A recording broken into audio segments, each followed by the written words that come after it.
Welcome back to Secret of the Ages, and we are in volume 4 and this is chapter 10. Now, if you are on a mobile phone, you should subscribe because it's good, and you may be between the ages of 25 and 34. You should subscribe too because it feels good. Now, this is freedom. Ye shall know the truth, and the truth shall make you free. Yes, today you shall know the truth, and the truth shall make you free. I have heard that question, that quotation, ever since I was a little child. Have you? Most of us have. But to me, it was never anything much but a quotation until a few years ago. It is only in the past several years that I have begun to get an inkling of the real meaning of it, an understanding of the comfort back of it. Perhaps to you, too, it has been no more than a sonorous phrase. If so, you will be interested in what I have since gotten from it. To begin with, what is the truth that is so often referred to in all our religious teaching? The truth about what? And what is it going to free us from? The truth, as I see it now, is the underlying reality that everything we meet in life, there is, for instance, one right way to solve any given problem in mathematics. That one right way is the truth as far as that problem is concerned. To know it is to free yourself from all doubt and vain imagining and error. It is to free yourself from any trouble that might arise through solving the problem incorrectly. In the same way, there is but one best way of solving every situation that confronts you. That best way is the truth. To know it is to make you free from all worry or trouble in connection with that situation. For if it is met in the right way, only good can come of it. Then there is your body. There is only one right idea of every organism in your body, one correct method of functioning for each of them, and universal mind holds that right idea, that correct method. The functioning of your body, the rebuilding of each cell and tissue is the work of your subconscious mind. If you will constantly hold before it the thought that its model is perfection, that weakness or sickness or deformity is merely absence of perfection, not a reality in itself. In short, if you will realize the truth concerning your body, your subconscious mind will speedily make you free and keep you free from every ill. It matters not what is troubling you today. If you will know that whatever it may seem to be is merely the absence of the true idea, if you will realize that the only thing that counts is the truth that universal mind knows about your body, you can make that truth manifest. Affirm the good, the true, and the evil will vanish. It is like turning on the light. The darkness immediately disappears, for there is no actual substance in darkness. It is merely absence of light. nor is there any substance in sickness or evil. It is merely the absence of health or good. That is the truth. That was the mentality of Yeshua, what Paul describes as the mind which was also in Christ Yeshua. Yeshua declared that we should know the truth, and the truth would make us free. That truth was the power which he exercised. He had so perfect an understanding of truth that it gave him absolute dominion over evil, enabled him to heal diseases of every nature, even to raise the dead. The power that he exercised then was not confined to his time, nor limited to his own immediate followers. Lo, I am with you always, he said, even unto the end of the world. And he is just as available to us now as he was to his own disciples over 1900 years ago. I have given you power to tread serpents and scorpions underfoot, and to trample on all the power of the enemy, and in no case shall anything do you harm. That gift was never meant to be confined to his own disciples or to any other one group. God has never dealt in special or temporary gifts. He gives to all who will accept, to all who have an understanding heart. All sickness, all poverty, all sorrow in the result of the incorrect use of some gift of God, which in itself is inherently good. It is just as though we took the numbers that were given us to work out a problem and put them in the wrong places. The result would be incorrect, inharmonious. We would not be expressing the truth. The moment we rearrange those numbers properly, we get the correct answer. Harmony, the truth. There was nothing wrong with the principle of mathematics before.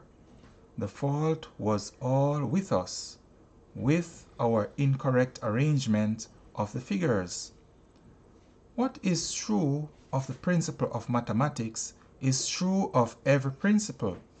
The principle is changeless, undying. It is only our expression of the principle that changes as our understanding of it becomes more thorough. Lightning held only terror for man until he made of electricity his servant. Steam was only so much waste until man learned to harness it. Fire and water are the most destructive forces known until properly used. Then they are man's greatest helpers. There is nothing wrong with any gift of God once we find the way to use it. The truth is always there if we can find the principle behind it. The figures in mathematics are never bad. It is merely our incorrect arrangement of them. The great need is an open mind and the desire for understanding. How far in the science of mathematics would you get if you approach the study of it with the preconceived notion that 2 plus 2 makes 5, and nothing you heard to the contrary was going to change that belief? Except ye turn and become as little children, ye shall not enter into the kingdom of heaven. You must drop all preconceived ideas, all your prejudices. You must never say, "Oh, that sounds like so and so. I don't want any of it." Just remember that any great movement must have at least a grain of truth back of it, else it could never grow to any size. Seek that grain of truth. Be open-minded. Keep your eyes and ears open for the truth. If you can do this, you will find that new wordings, different interpretations, are but the outer shell. You can still see the truth beneath, the Christ that before Abraham was, I am. The only power. He who is looking for wisdom, power, or permanent success will find it only within. Mind is the only cause. Your body is healthy or sick according to the images of thought you impressed upon your subconscious mind.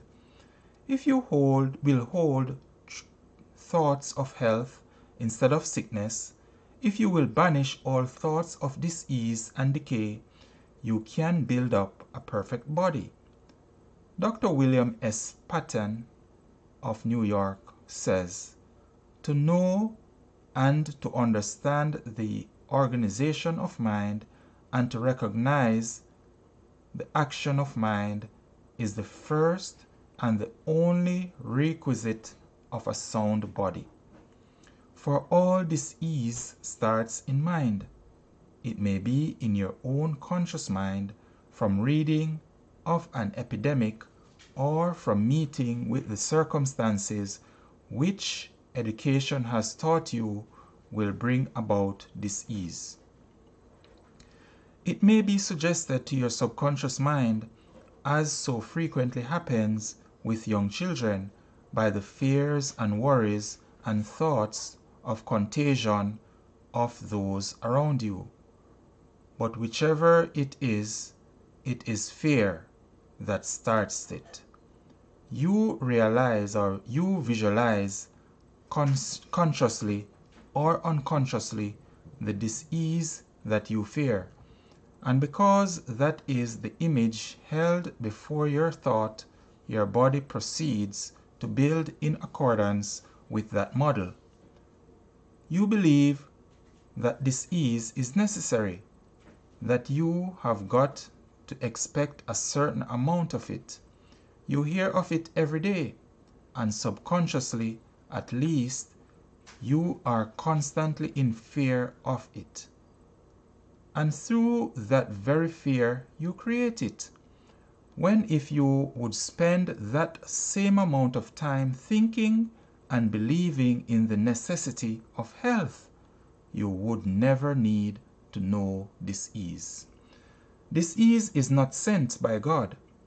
It is not a visitation of providence. If it were, what would be the use of doctoring it? You wouldn't fight against the power of God. God never sent us anything but good. He never gave us disease. When we allow disease to take hold of us, it is because we have lost touch with God, lost the perfect model of us that He holds in mind. And what we have got to strive for is to get back the belief in that perfect model, to forget the diseased image we are holding in our thought. Remember the story of Alexander and his famous horse, Bucephalus? No one could ride the horse because it was afraid of its shadow, but Alexander faced it toward the sun and rode it without trouble. Face towards the sun and the shadows will fall behind you too. Face towards the perfect image of every organ and the shadows of disease will never touch you. There is no germ in a draft capable of giving you a cold.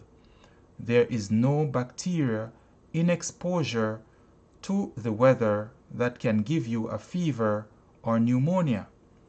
It is you that gives them to yourself. The draft doesn't reason this out. Neither does your body. They are both of them merely phases of matter. They are not intelligent, It is your conscious mind that has been educated to think that a cold must follow exposure to a draft. This is that suggests it to your subconscious mind and brings the cold into being. Before you decide again that you have a cold, ask yourself, who is it that is taking this cold?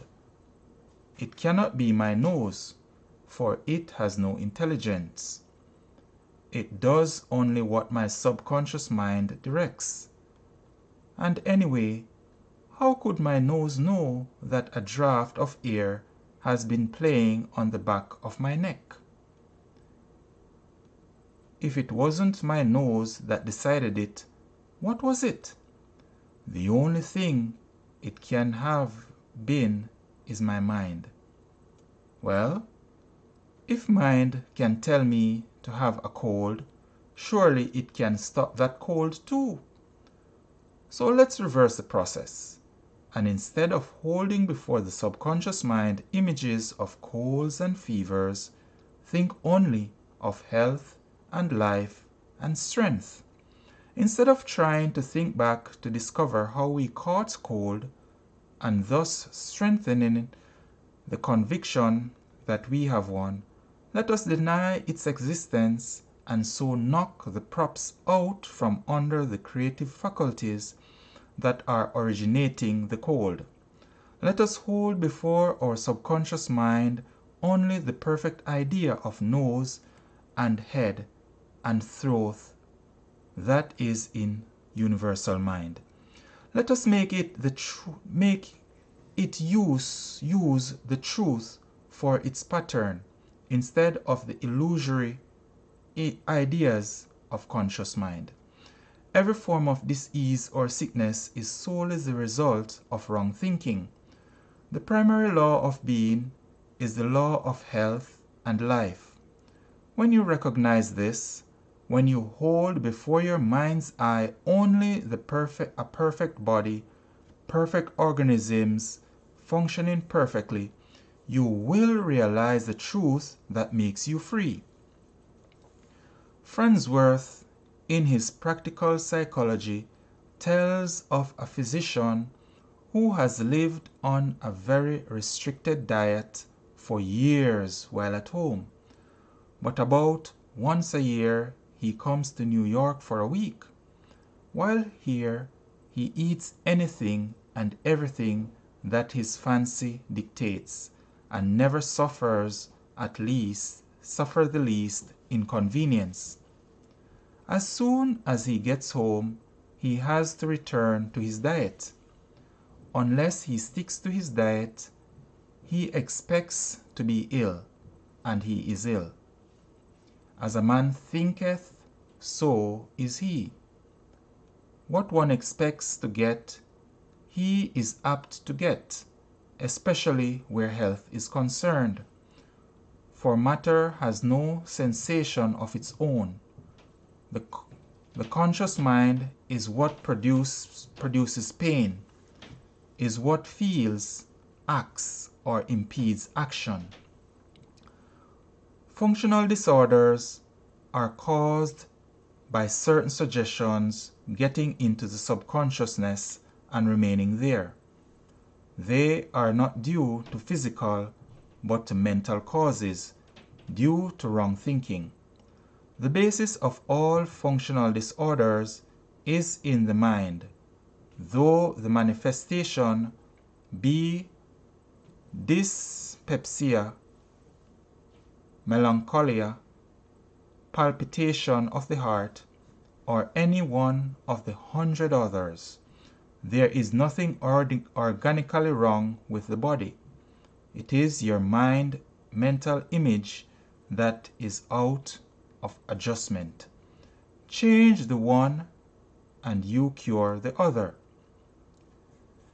In this day of the gymnasium and the daily dozen, it may sound impractical to suggest that it is the mind, not the body, which needs the care. But I am far from being the first to suggest it. There is a very successful physician in London whose teaching is that gymnastic exercise does more harm than good.